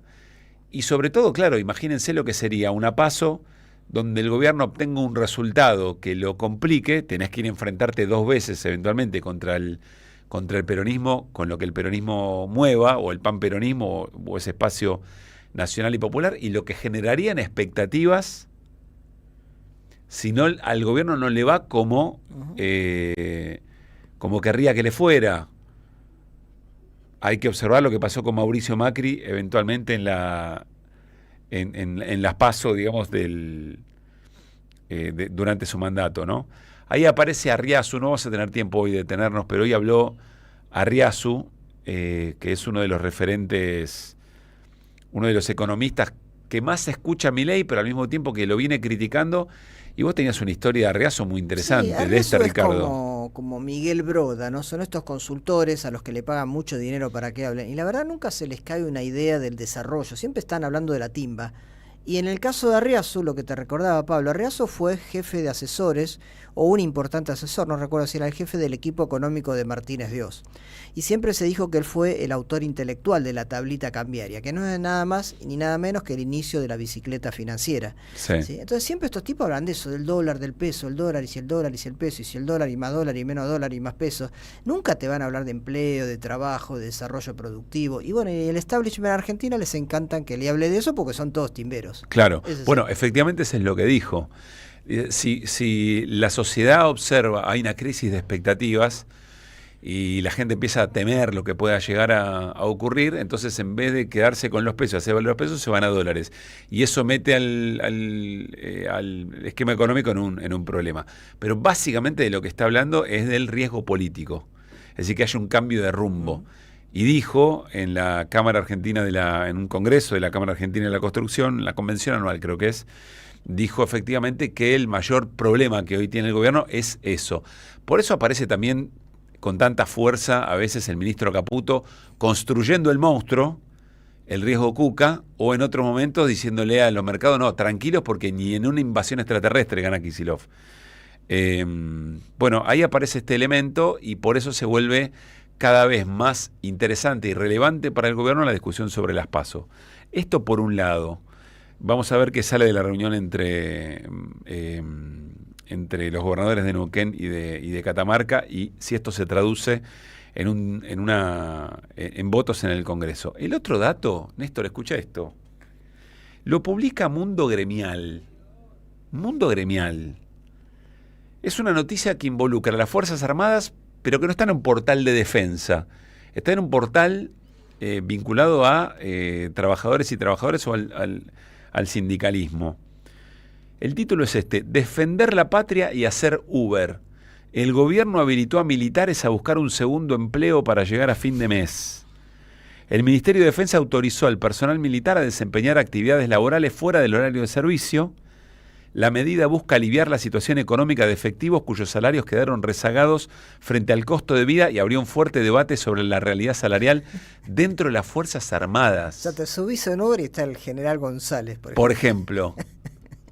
Qué tremendo. Pero es tremendo de verdad, por un montón de motivos. Pero antes, sobre todas las cosas, el ministro Presti, el militar al frente de un ministerio que ya es toda una novedad y es haber cruzado muchos límites, va a quedar en la historia como el ministro militar que habilitó o que no le encontró otra resolución al problema de salario de las Fuerzas Armadas que habilitarles a hacer, a trabajar de seguridad privada o hacer reparto. Es tremendo. Pero escuchen además lo que vino a decir Milei. Yo no puedo entender cómo esto no tiene mayor impacto. ¿Qué decía Milei respecto a las Fuerzas Armadas y la experiencia de gobiernos kirchneristas? Escuchen. Política utilizó a las Fuerzas Armadas como un chivo expiatorio para justificar la reducción del gasto en defensa, bajo el argumento de que los uniformados eran los malos y los grandes culpables de la decadencia nacional. La política desatendió las necesidades del país ante las nuevas amenazas que surgían a nivel global. Por si fuera poco, en paralelo, se llenaron la boca hablando de soberanía, como si la soberanía fuera agrandar el Estado con fin en sí mismo, en lugar de asegurar la prosperidad de su pueblo. Una verdadera deshonra para aquellos que forjaron nuestra patria poniendo en juego su vida durante las guerras de la independencia y marcaron el punto de partida para la libertad de los argentinos. Es tremendo, además diría Diego. ¡No sabe leer! Claro, para arrancar. Pero habla Milei de la deshonra de los gobiernos kirchneristas que por acusarlos y ser los malos de la historia los desfinanciaron. Sí, que eso es falso, además, ¿no? Porque estaba el fondo que se creó en la gestión de Agustín Rossi, el FONDEF, que tenía que ver con eso, con garantizar a las Fuerzas Armadas un presupuesto casi constitucional para que todos los años pudieran estar a tono con las demandas mundiales de una Fuerza Armada al servicio de un proyecto de país, ¿no? Es muy llamativo. Insisto, está publicado esto en Mundo Gremial. En medio de los reclamos por los bajos salarios del personal militar, el Ministerio resolvió flexibilizar las restricciones que impedían a soldados, suboficiales y oficiales desarrollar actividades laborales complementarias fuera de su horario de servicio. Es decir, te podés subir a un taxi y te encontrás efectivamente con un soldado que estando ahí se siente, no porque el laburo de taxista lo sea, ni tampoco salía a laburar. Se preparó para otra cosa, ¿no? Pero obviamente. Y todo el imaginario militar.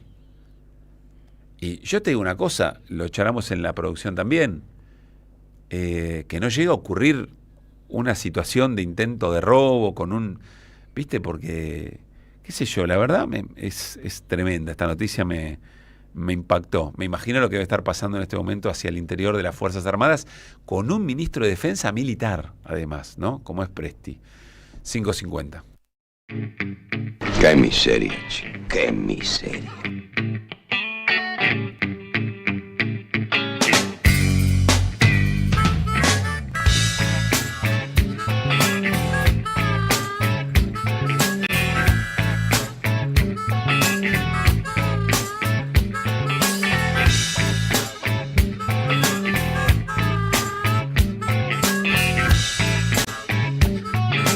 Que vuelvan las ideas.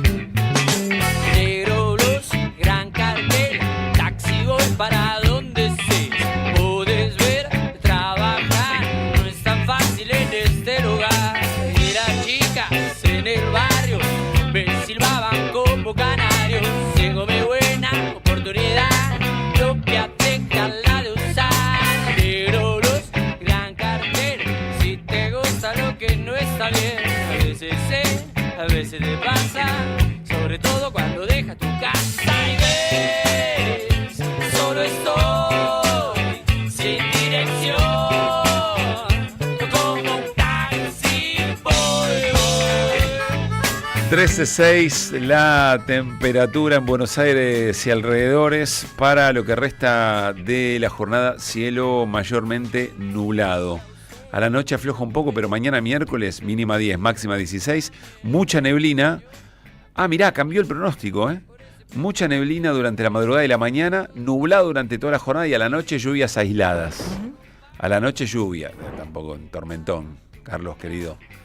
Ahí, lluvias aisladas, veremos probabilidades. Bueno, atención porque nos vamos a meter en otro tramo de la columna de Néstor Restivo con un tema muy importante que uno podría decir, esto es lo que profunda y verdaderamente preocupa al futuro de los Estados Unidos, mediano o largo plazo estamos hablando. Yo diría mediano, ¿no? Bueno. Porque ya se está viviendo. Nos referimos a la desdolarización, que es un tema técnico, pero que me parece que se puede entender si tenemos en cuenta que desde hace muchos años, décadas diría, Estados Unidos es el país que tiene más déficit presupuestario, que combate tanto Milei, y más deuda pública, por lejos, a nivel mundial es el que más deuda pública tiene y el que más déficit presupuestario tiene, entre otras cosas por el gasto militar, ¿no? ¿Y cómo hace y ha hecho históricamente Estados Unidos para financiar eso? Bueno, darle a la maquinita del dólar y a la maquinita de los bonos del tesoro, que se supone que son un activo muy seguro y que por eso muchos países invierten en esos y los tienen en su poder, caso Japón, caso China, países europeos. O demandas de dólares, billete contante y sonante. Argentina y Rusia son, por ejemplo, países que consumen mucho dólar. De esa forma, el Tesoro de Estados Unidos emite y financia el rojo que tiene. Una curiosidad que siempre digo en modo de chiste es que la Secretaría del Tesoro de Estados Unidos, el Ministerio de Economía, llamémosle, está a poquitas cuadras del FMI. Los dos están en Washington, 300 metros de diferencia. Nunca le hicieron un plan de ajuste a Estados Unidos, ¿no? Por el control político que tiene el organismo. Claro. Y esto está cambiando, está crujiendo. Entonces Estados Unidos... O sea, nunca nadie le observó esto que estás contando desde el Fondo Monetario. Tiene déficit que lo tenga, igual tiene cómo financiarlo, pero tiene cómo financiarlo hasta ahora. Y hay 3 elementos que salieron en estos días que marcan ese declive relativo del dólar respecto de otras monedas. El primero es un informe del Banco Central Europeo, que saca una vez por año un balance de cómo está el euro, que es la moneda de la Unión Europea o de la zona euro, y dice que el euro todavía está como segunda moneda mundial de reserva, o sea, los países en general reservan, en sus reservas monetarias tienen dólares, Argentina y en general los países del mundo, y la segunda moneda que más ahorran para tener un respaldo es el euro, pero advierte el Banco Central Europeo, está perdiendo posiciones frente al yuan o el renminbi, que es la moneda de China, y da algunos datos, ¿no? El euro en las reservas internacionales, o mejor dicho, las transacciones financieras de moneda, los mercados de cambio, el principal es Londres, el mercado de cambio, el euro, que representaba el 32% el año anterior, o sea, en 2024, ya cayó al 28%, como porcentaje de las monedas que se utilizan para cambian. Bueno, y el yuan, al contrario, ya se acerca casi al 10%, que es un crecimiento muy rápido, porque hace unos años había muy pocos cambios en Occidente de la moneda china. Ese es el primer dato. El segundo dato, eso es tendencia futuro. El primero sigue siendo el dólar. El primero el dólar, el segundo el euro y el tercero es el yuan, pero ya acercándose al euro y quizá en algún momento al dólar. El segundo, que para que los que nos siguen por YouTube pueden ver un gráfico, ya no son las transacciones de monedas, las transacciones comerciales. ¿Cuánto de importaciones y exportaciones mundiales se pagan en dólares, en euro y en yuan? Bueno, el yuan ya desplazó al euro, ese es un dato fundamental. El yuan ya es una moneda con la que se paga más comercio internacional que el dólar. Y si ven el gráfico, se está acercando bastante al dólar. Es la línea amarilla. Es la línea amarilla en para que lo estén. Lo que no los ven, lo que nos están escuchando solamente, ven una línea roja, que es el dólar, que cae, un euro, que es la línea azul en el medio, que se mantiene, y un amarillo que crece mucho, que es el renminbi o el yuan, que ya pasó al euro. ¿Por qué es esto? Por razones obvias. Y que está muy cerca del dólar. Muy cerca, porque el comercio mundial, en el comercio mundial cada vez China tiene más potencia. El Océano Pacífico, toda la cuenca asiática se convirtió desde hace ya varios años en un tránsito de mercaderías, de bienes y servicios, mucho más importante de lo que era antes el Atlántico, el comercio entre Europa y Estados Unidos, por ejemplo. Entonces eso hace que mucho comercio empujado por China se transa en moneda china, y entonces desplazó ya el euro, el yuan, y va por el dólar. Y el tercer dato, que es muy importante también, es que por primera vez en cerca de 50 años, el oro hoy es el principal activo que tienen los países principales como reserva frente a la incertidumbre, las guerras y demás, más que el dólar. Hay una nota de Financial Times donde dice que el oro pasó de 24% al 30% de las reservas mundiales de los países líderes, ¿no? Y en cambio el dólar cayó del 27 al 22%. Es decir, el refugio hoy es el oro, ya no es el dólar. Si vos sumás todo esto, sumás lo que está haciendo los países de los BRICS, Brasil, Rusia, China y la India sobre todo, que están teniendo sus monedas digitales, el yuan digital, el rublo digital, y pensás también que Brasil tiene este sistema que hablábamos el otro día, el PIX, para que las transacciones en su propio país no la maneje ni Mercado Pago, ni Visa, ni Mastercard, sino el propio Banco de Desarrollo brasileño con un sistema que se llama PIX, eso le quita atractivo al dólar. El dólar deja de ser demandado a nivel mundial, los bonos del Tesoro ya no son un refugio como lo eran antes, y entonces a mediano plazo Estados Unidos se las va a ver en figurillas para ver cómo hace para sostener un déficit, una deuda que antes sostenía. Porque ¿qué es lo que pierden? Y pierde la capacidad de emitir, porque si ya no tiene emisión de bonos del Tesoro, porque no es que nadie los tiene, los considera, pero menos. Pero vienen en la tendencia es esa, va a tener menos forma de tener dinero para financiar su propio déficit fiscal, ¿no? Entonces me parece que una de las cosas que más le preocupa en el mediano plazo al sostén del sistema imperial estadounidense, que es la hegemonía monetaria, se les está haciendo un poquito de agua. De 16 a 18. Que vuelvan las ideas. Pablo Caruso, Luis Pablo Ginger, Néstor Restivo, Mariano Hamilton, Alejandro Aymú, Nicolás Lacaba, Mariano Randazzo, Carlos Di Mare. Vuelven en ideas siempre.